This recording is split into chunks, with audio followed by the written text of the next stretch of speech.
It is Kalamazoo's Rock Station 107.7 RKR. It is Marc Frankhouse, and today I'm joined by someone who I've been wanting to talk to for a very long time.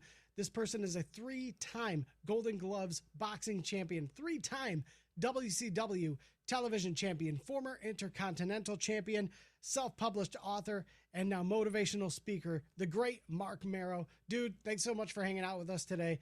I'm very much looking forward to deep diving into your career. Sounds great, man. Sounds great. And for those who don't know, I am also a wrestling commentator, and joining me today is my commentary partner, Davison Sarai. Hello, Mr. Mero. Good to meet you. Hey, Davison, how you doing? Doing really well. It's good to meet you. All right, you too. Yeah, man, we're really excited. One of our buddies that works with us over here in Kalamazoo, he posted a picture. You were just in Ohio. I was like, oh crap! And first I thought you were in Michigan, and that's when I reached out and found out that you were actually in Ohio. So I was like, oh man, I'd love to get him on. So we appreciate you taking the time and hanging out with us. Oh man, we've been to Michigan many times, and before the pandemic, we would average about 230 events a year. Wow! So it's just it's been a lot of virtual stuff now, but we just got back into school, so it's really exciting. Yeah, absolutely, man. And I was gonna say, it's pretty sweet considering where your career started at and like where you're at now, because it almost seems like it's circled back around to you because. Being a professional wrestler, subjectively has to be one of the toughest professions and most rewarding at the same time. But the fact that, you're going out there night after night after night and you've got the energy and the momentum to keep going because of the fans. And now you're at a place where you can go and help other kids who may be on a path that may be an endangerment to their own lives personally. And you get to give back to them. So, that's got to feel super rewarding. Oh, man, there's no greater joy than helping another person. It's funny because, when I wrestled for 14 years, we used to average about 250 events a year. Oh my God. And, the good thing is I get to go out there and still inspire people. But the good thing is, guys, nobody's hitting me over the head with a chair anymore. Yeah, that's going to be a little bit nicer. At least not yet, okay? Yeah. No, but on a serious note, guys, we're seeing so many kids that are suffering from isolation, loneliness, depression, anxiety, and even suicidal thoughts because of this pandemic and the bullying and so many things that are happening in schools today. No joke. This whole thing it's literally changed everything. And having somebody to talk to is probably more important now than ever. And that stigma, mental health, I feel like on a grand scale was a little bit more shameful, or that it was something to be embarrassed about. And now it's like, no, it is absolutely necessary to talk to people and vent, because it can lead to a lot of bad things, not only for you, but people of your immediate family too. Yeah.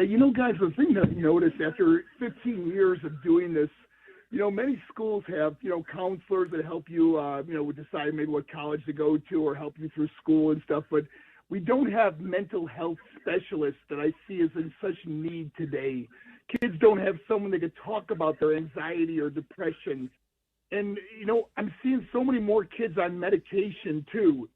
And mental health specialists can deal with that and understand it a lot more than maybe a counselor could. It's funny you say that. I'm actually a mental health therapist for my day-to-day job. And I was kind of curious, with everything shut down, I've been meeting with kids online, doing the whole Zoom, FaceTime thing. I'm kind of curious, everybody knows that this is an important issue, but not many people are focused on it. What made you decide to focus on this need? Well, like I said earlier, guys, there's no greater joy than helping another person. There's just I was also bullied when I was a kid, and that's a story that I share on stage is that, we grew up on the west side of Buffalo, New York. We were so poor. My mom worked 2 jobs, and she bought a lot of our clothes at garage sales. And I'd go to school with secondhand clothes, and kids would make fun of me and stuff, and they'd call me a bum. And I remember the feeling of just wanting to disappear. Yeah. And, sure. But back then, you go home and nobody could reach you, nobody could touch you. But now fast forward to 2022 where these kids grew up on the internet and social media, and you can bully a kid 24/7 now. Yeah, basically. And it's getting even more ridiculous. And with every new platform comes new ways to really harass people, and it's stressful that we're in this situation, but I feel like as more time goes on, I remain hopeful that more people will start standing up for when they see bullying going on, because it can, as we've seen with all these school shootings, and obviously we just had another one here in Oxford. It's just getting out of control. It really is, and I've been to many of the schools that have had multiple shootings at the school, and gone to schools at some of the, with metal detectors and bars on the window. It almost looks like a prison. And I see that the kids are searching for hope today. And I'm thankful for people like you and myself that are going out there and reaching out and giving these kids hope. Because we can talk about doom and gloom all day long. It just becomes very negative. But we've got to talk about where we can make a difference. Yeah, absolutely. It's so important, Mr. Mero. And actually, I was kind of wondering, we know about your background in the Golden Gloves, and you're talking about how rough it was growing up with the bullying. Is that part of what motivated you to get into boxing originally? Absolutely. Yeah, I got a little tired of getting my butt kicked all the time, Uh-huh. And I started going to a boxing gym at 16 years old, and then became a 4-time state champion in boxing. Oh, that's wild. That's incredible. How would you compare the boxing training to what you did later on with wrestling training? Well, wrestling was so traumatic on my body because we did it almost every day. Yeah. When you had the slams, and I have had 14 surgeries because of professional wrestling. And unfortunately have wrestled many guys that have passed on. Yeah. Because of the atmosphere and the drug use back then. Yeah, absolutely. That's got to be tough. And on top of that too, we all know about 3 years in a row the Golden Gloves, and how you sustained the injury, which eventually led you kind of leading into wrestling. When did the interest in wrestling begin for you? Well, it actually started when I was younger. I used to love watching it on television. And it wasn't until I was 30 years old, I was sitting with a bunch of friends at my apartment, and we were flipping through the TV channels, and professional wrestling came on television.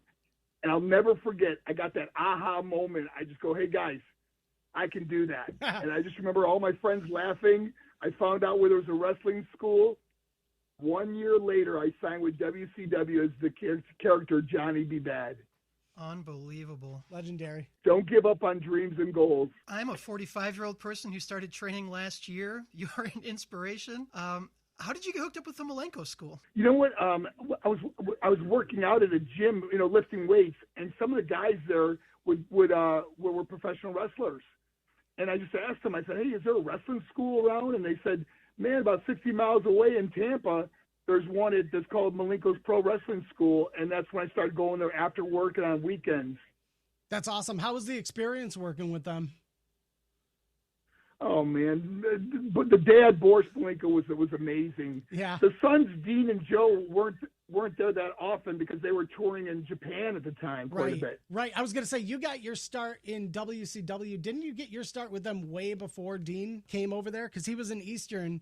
And I think like 94, 95. Yeah, I got my start in 91. And, I attribute that to obviously their father, Boris Malenko, who went as the great Malenko when he wrestled. Boop, boop. And what a great guy, God rest his soul. And just amazing, but it was actually Dusty Rhodes that gave me my break. That's wild. It's wild to hear somebody say that out loud. I trained with the Malenkos, and Dusty Rhodes gave me my break. It sounds surreal. Yeah, it was an amazing journey, guys. Did you realize what a big deal it was to be training with the Malenkos at the time? I didn't. I didn't even know nothing about Dean or Joe. I just knew they were professional wrestlers. I never really, watched their matches or anything until obviously I knew them, and then we're just blown away by how talented they were.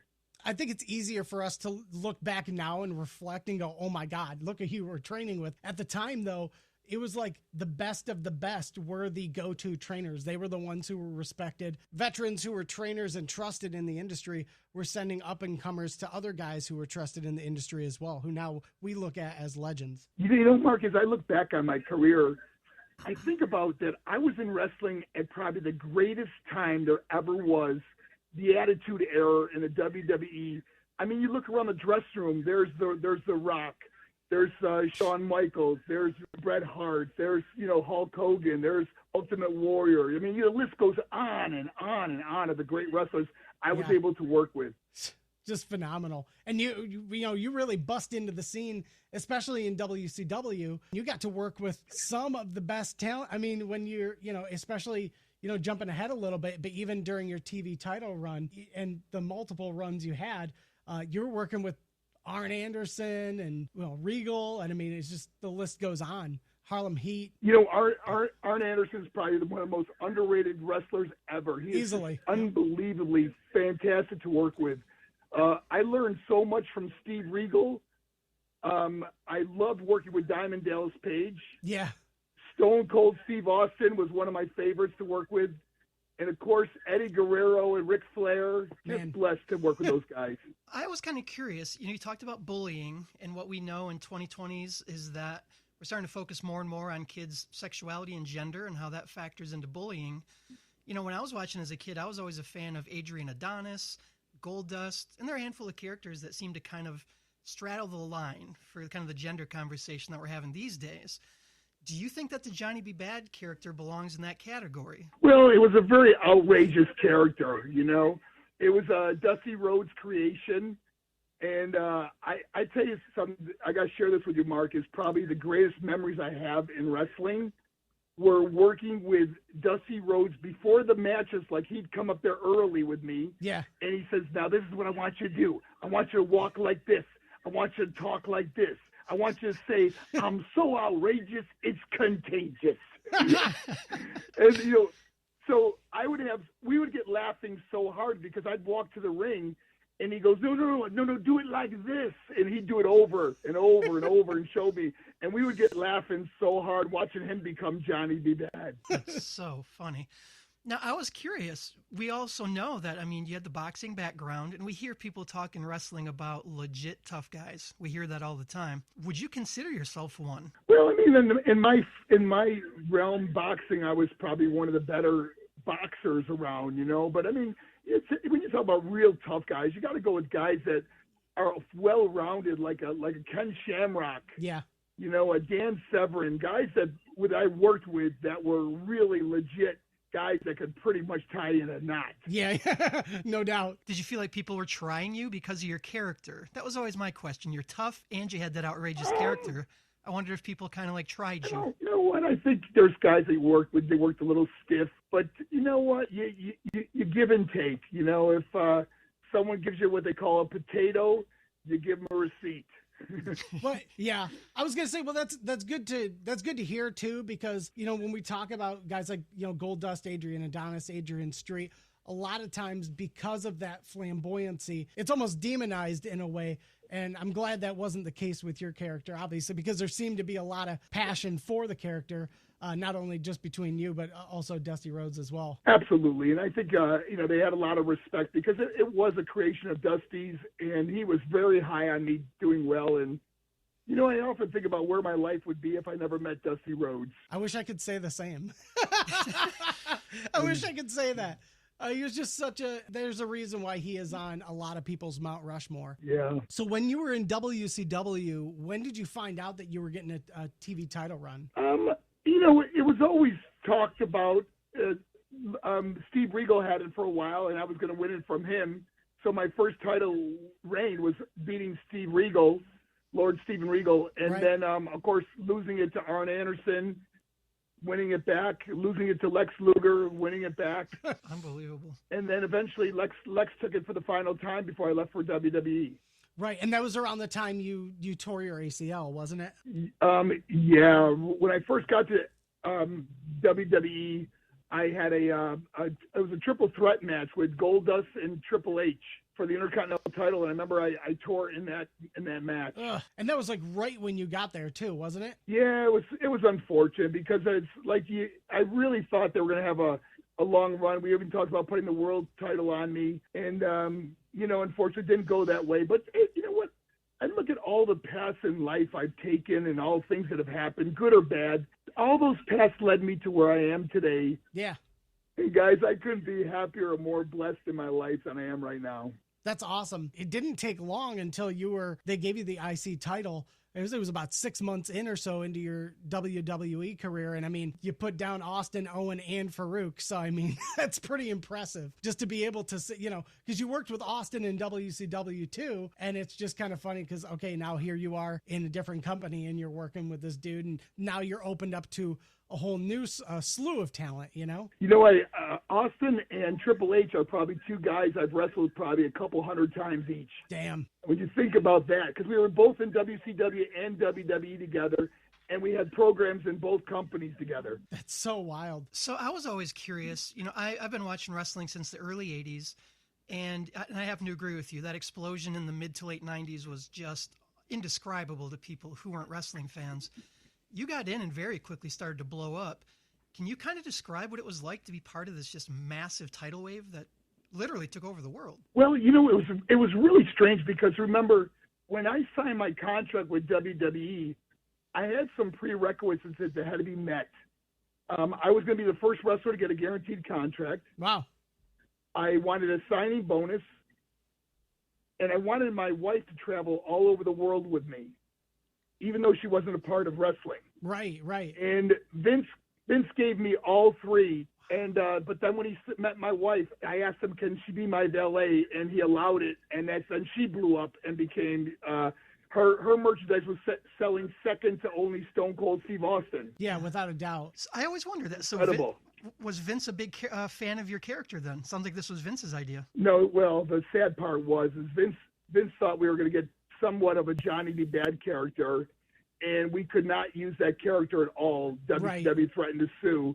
So the creative team came up with this character, Wildman Marc Mero, and it was very difficult for me because I was so connected to the Johnny B. Bad character that the Wildman Marc Mero character was not something I really connected to, and therefore the fans don't connect to it as well. Yeah, that's true. Okay, just on a personal note, I laughed when I was watching that event when you made your first appearance and Triple H gets all up in your face and you're like, hey, trying to do an interview here, punk. I was laughing so hard because I recognized you and I was like, oh crap. I was like, it's him. Because even way back then, it was really cool when you started seeing guys jump back and forth. Because again, that reality is set in and you're like, man, like, where the hell did this guy come from? Because anytime there was a crossover, it was always big news. Yeah, it was a lot of fun, man. I'm glad I did it, and I got to wrestle in the greatest organizations in the world, and now I do what I absolutely adore, just helping other people. Absolutely. It wasn't too long after your retirement. There's so many amazing things about this sport, and at the same time, as you've been very vocal about in the past, there's a lot of not so beautiful things that happen, especially after in 2007, you were making a lot of appearances on television. You were talking about the business and some of the dangers that can come from them. And I'm curious to see what you think if wrestling is better now in terms of quality and safety for the wrestlers. And if you're an avid watcher and fan of the promotions that are on the rise. Well, first of all, I got a lot of heat from speaking out against it. But I look at the changes in wrestling. We very seldom see a wrestler die of drug overdose today. Yeah, they have the strictest drug testing, very comparable to Olympic drug testing. And the other thing that came out of this is that every wrestler that has ever wrestled in a WWE ring gets free drug and alcohol rehab. So how many lives could have been saved because of people like myself and some others that stood up and said enough is enough? Yeah. Do you think it costs? I mean, you said you got some heat over it. I'm sure that's what prevents more people from doing it, right? You just have to worry about your spot. You have to worry about your income. Absolutely. There's only so many spots available. And, I was already out of the business at that time, so it didn't really hurt me financially. But I think the unfortunate thing is that, I never would be able to go to a WWE event or like a backstage. I can go obviously if I bought a ticket. Yeah. But I don't have a relationship with them because I'm kind of blackballed from it. Like just on a personal note, I mean, obviously WWE is still a massive company. Something that I've noticed within the last 5 years or so is that when we were growing up as wrestling fans, it was always viewed as if you're not WCW, WWF/WWE, you're really not anything special. And that's not necessarily a dig at you or anybody else. It's just that those were the two companies that were in the limelight other than ECW. It also didn't help with movies like Beyond the Mat that were kind of almost painting independent wrestling in a shady light. And now I'm sort of seeing this resurgence where it's like, no, you have it all wrong. The independence is where you're going to see some of the most innovative and fun wrestling.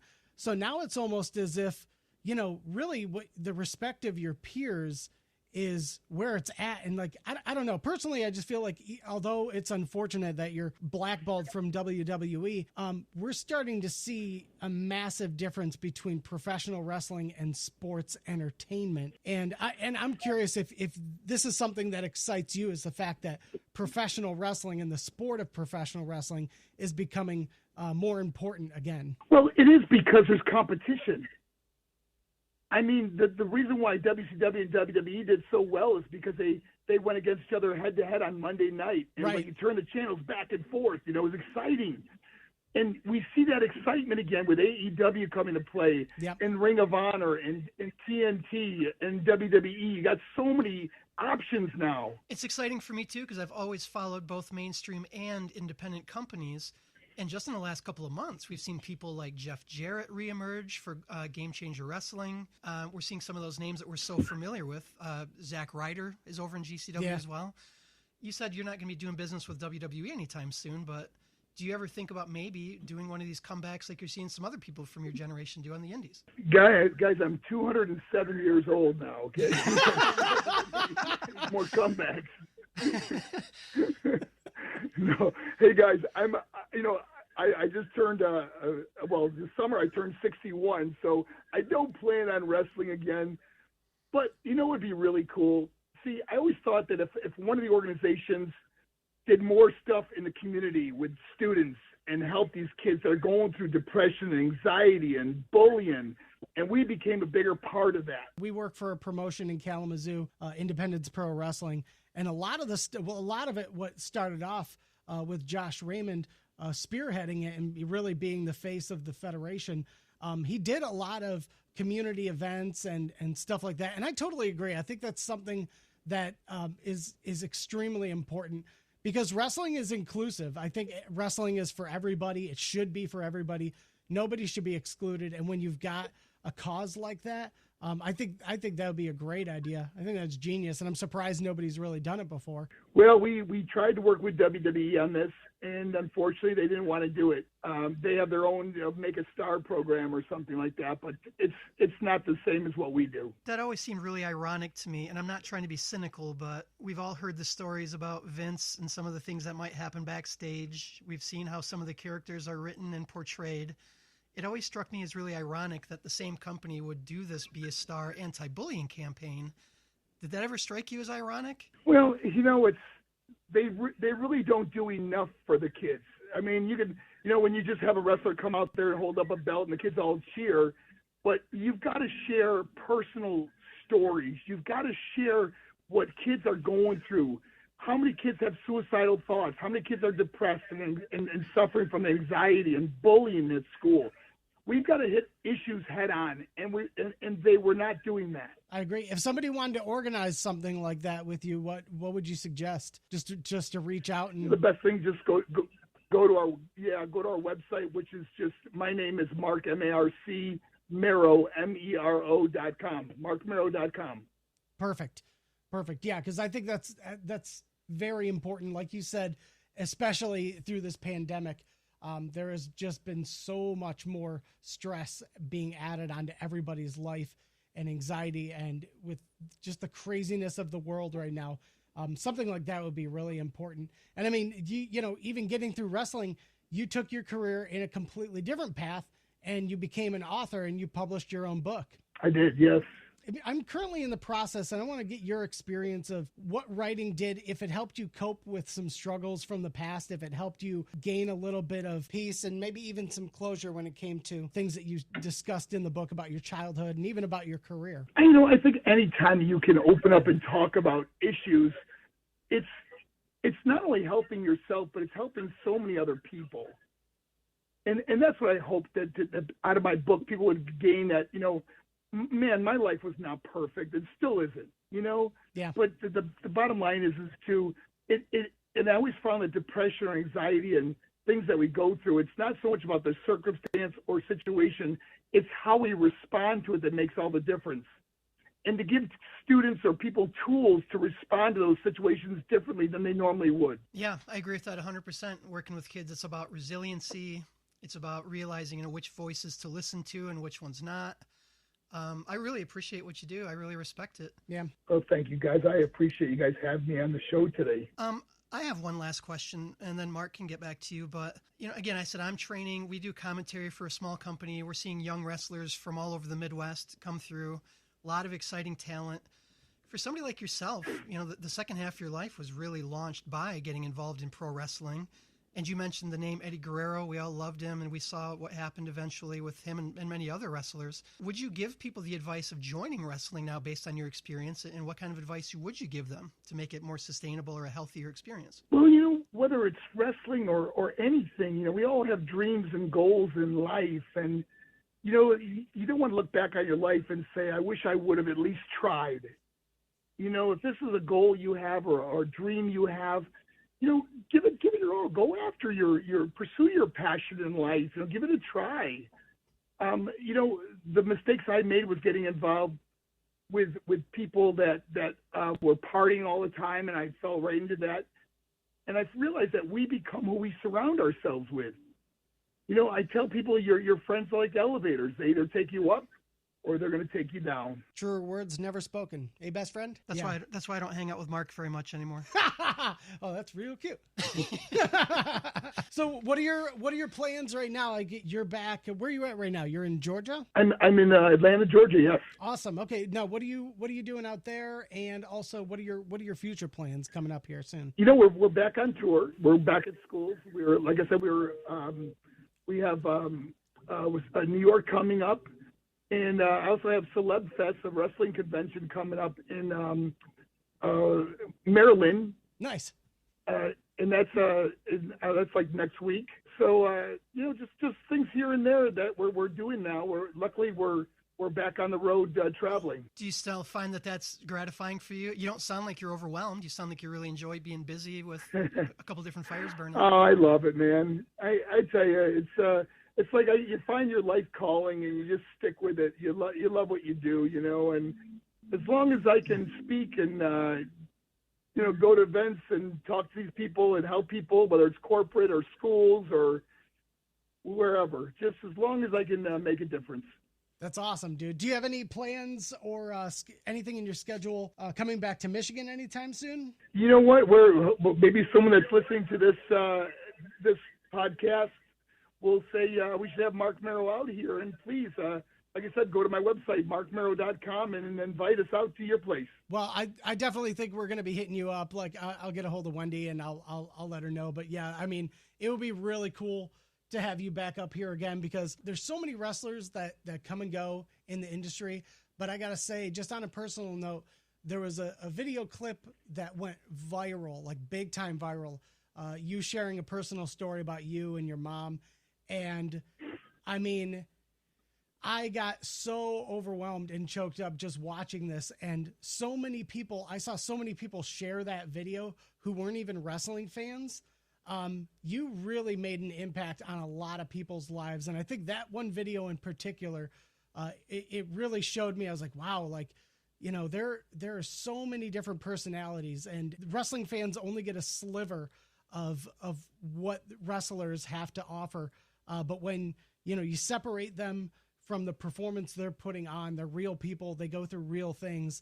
And that goes back to the inclusion factor, that at the end of the day, there's so much that we share in common, and to be able to do something like that and touch so many people's lives, it just really shows what a outstanding guy you are and how important it is you're doing what you're doing today. Well, I really appreciate that. I was blessed to have a great mom, and guys, we often take for granted the very things in life we should appreciate. Absolutely. Well, we appreciate you hanging out with us today, dude. It's seriously been an honor. Oh, thank you, guys. You guys take care, and hope to meet you in person someday. That'd be a real honor. Again, I just want to echo Marc's sentiments. I was a fan of yours in your career, but I got to say, the fact that you've maintained this much positivity and that you're doing this much positive is really inspiring. But thank you again for all that you do. Oh, I appreciate that. God bless you guys. Same, bro. Be good out there. Be safe and have fun. And we look forward to catching you guys again soon on the most crucial podcast on 107.7 RKR. All right. Bye-bye. Take care.